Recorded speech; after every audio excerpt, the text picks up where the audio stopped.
please explain to everyone out here what Jesus stood for, and especially the qualities of love, how to love your neighbor even if they don't agree with you? That's a beautiful question. Yeah. So John 8, if I'm drawing from memory correctly, best embodies both Christ's mercy and love, but also his commitment to truth.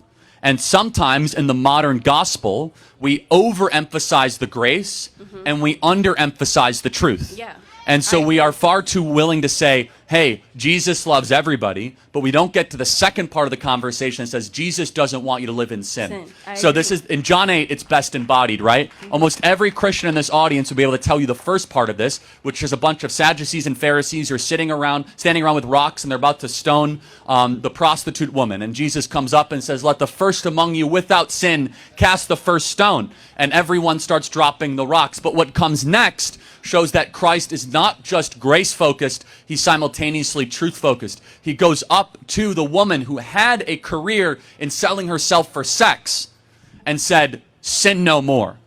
Now, imagine today how much trouble you would get in if you would go up to somebody and say, stop sinning. Oh, you're being too judgmental. No, you're actually being Christ-like. So Jesus stood. He was 100% grace and truth. And that tension is very hard in a modern world because we want to overemphasize grace when in reality Christ loves us too much to have us continue to live in sin. He wants us to try to elevate our actions to glorify God in all that we do.